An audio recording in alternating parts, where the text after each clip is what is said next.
Do we have anything else to say about Taika or? No, I'm done kicking him around for a while. I think we have a quick one. We have found out that our new AI overlords have once again gone full anti-Semitic. Oh, Lord. And in response, Elon Musk has given us this. New chatbots. This is what will be combating AI overreach, I guess, in the future. Gentlemen, despite the fact that we want to take over the world, is anyone happy that we've come to this? Like, we all knew it was coming, right? We all knew it was coming, but will this be good for anyone? I don't see how it gets any better being pushed through a little cartoon. Like, is somehow, the vile things going to be acceptable when she has ponytails? Is pigtails? It's okay, but I don't know. I don't get it. When it comes out of a cute face, maybe. Yeah. So the other question too is, how long until people start training this AI chatbot to be a sexual partner? It's already well. Yeah, I was under the impression that people had already taken her into the adult areas of Grok chat and just gone full whatever with it. That's gonna be like 80% of the internet, right? So, yeah. I'm gonna say this about that. Okay, I'm gonna get a little propeller head here, but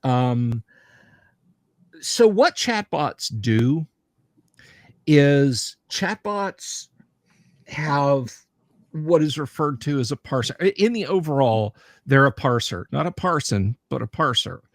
And what they do is they filter contextually what you're saying through possible good sounding responses and then string those responses together. They search a database. Now, in the case of modern chatbots, their database is everything that has been loaded into them. And in the case of Meta, in the case of ChatGPT, the Twitter Lolicon, those things are all fed as much stuff as they can find in books, on the internet, so on and etc. And then it's tweaked to always lean towards the positive as far as answers, which is why you can go in and start conversing with it about Tolkien and start out at the top of the hour getting very factual things. And the further you go, without me going into a bunch of technical stuff, which I'm sure neither you guys or our audience particularly care about, it will drift and hallucinate. It will start talking about Tolkien books and titles of those books and times when they were published that don't exist. Yeah. And that's because it wants to be helpful. It wants to give you an answer. It wants to. It is programmed to come up with an answer for you. Now, the parsers have always worked this way. If you played Zork, if you're of a certain age and you played Zork on your Apple II or your TRS-80 in high school, the guts of those text adventure engines were essentially used an extremely, comparative to what we have today, limited parser. The program Eliza, hands up if you're old enough to remember Eliza. It was a type-in program written actually in the 1960s with the advent of the basic programming language by a gentleman, Dr. Joseph Weizenbaum. He was a psychologist. He got his hands on a computer. He taught himself BASIC and said, what if I could program a conversation interpreter? And so he wrote Eliza, and he would sit people down in front of it, other scientists, patients. And he said he was shocked by the number of people that would develop intimate, in this case, meaning very close personal feelings with what is at the end of the day like a 500 line basic program. You can go out on the web and find people running versions of Eliza. No, I'm not talking about like, yeah, haha, everybody does chatbots. I mean, you can go find the basic code, download it, and run it on a Windows PC, and run Eliza and see how simple it is. So going all the way back to the 1960s, you had people believing that a chatbot wanted to be their lover, their confidant, their best friend, somebody whose digital shoulder they could cry on. So this, whether you regard it as good or bad, I'm not putting any value statement on it. This is the logical extension of something that started almost 70 years ago. So once again, we can blame the damn hippies.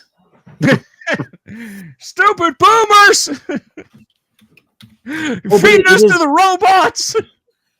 It's really, though, it's what people want to see. It's what people are hoping for. It's actually almost nothing to do with the technology, and all to do with the with humanity. Just like, I mean, when this stuff gets reflected back, as you say, it's just what has been fed into it. And so the disturbing part is really, well, as Pogo would put it, we have seen the enemy and he is us. And so it's like it's looking in the mirror, and it's not a good view. There's a fluorescent light, and you can see everything, and he's like, ooh, I don't want to look at that anymore, because it's all coming back, right? Well, no, but the AI would put on soft lights and a teddy and well, this one would make you want to. But just as a species, well, I guess there's two questions. One is, are we heading into a realm where we are much closer to somewhere between Star Trek's, they would just yell out computer and then whatever and ask it whatever, and it answers, somewhere between that and a character in the holodeck who is now like your personal computer, as opposed to like having to type things out, or will this thing follow you on your smart device that fits in your pocket, and you will bring it out, and it will help you out that way? Is that where we're going with it? Just replacing the way we interface with computers? Or is this only going to be used for almost like a drug, for people to like self-soothe with, online girlfriend, boyfriend, or like if your mom didn't love you, this would, make you virtual cookies and give you a hug or something? About it. Yeah, I mean, I think there's a lot of, push button, get dopamine, as you say, self-soothing that's going on here. I really, I can't apply anything as far as, giving it a better or worse value. Hedonic treadmill, yeah, it's kind of like that, rabbit. But again, I feel like this is just something that was I liked the little clippy. Thank you, Combi Mark. For about 3 minutes, and then you turned him off. But no, as far as and as far as like voice field technology, what was it, like 2008? They started the Alexa and the Google Home thing. So walking into your kitchen and saying, you're already there.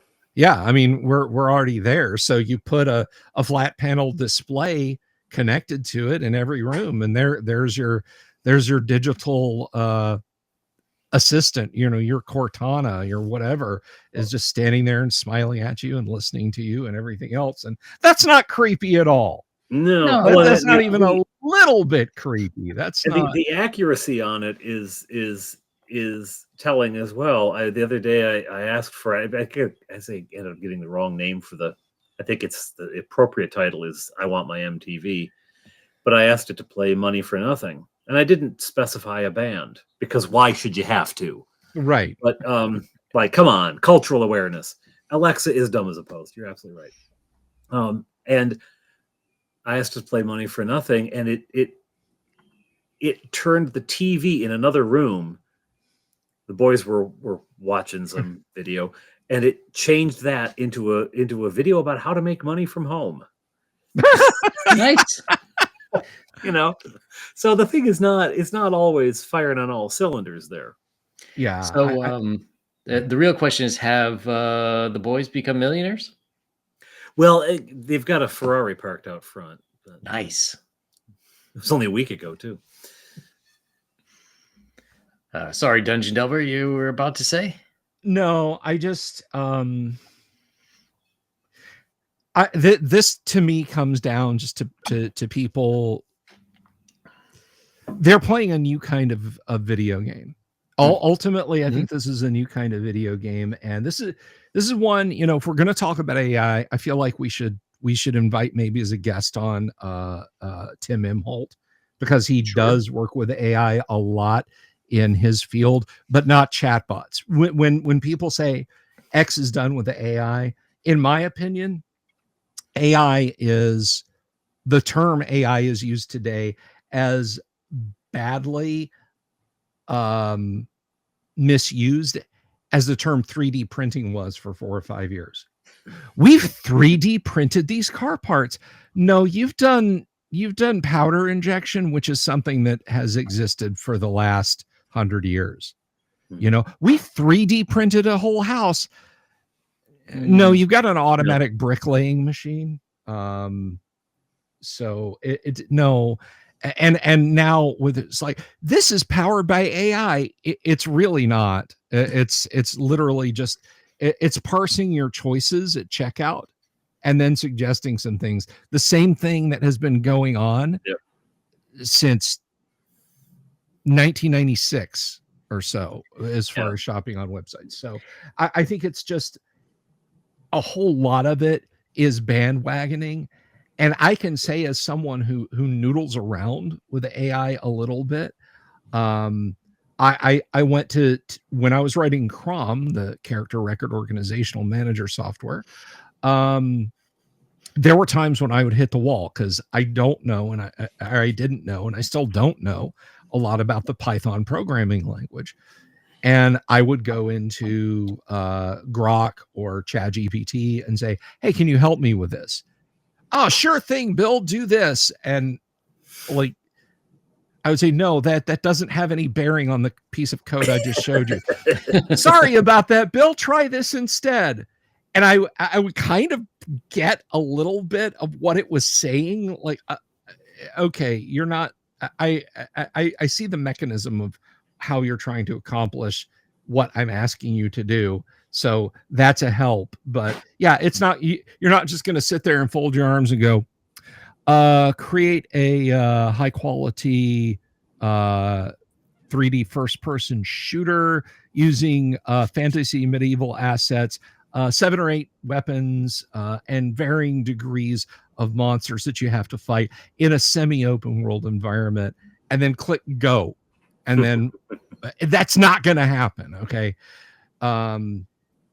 So I think there's a big split between somebody just saying, "Oh, that's AI."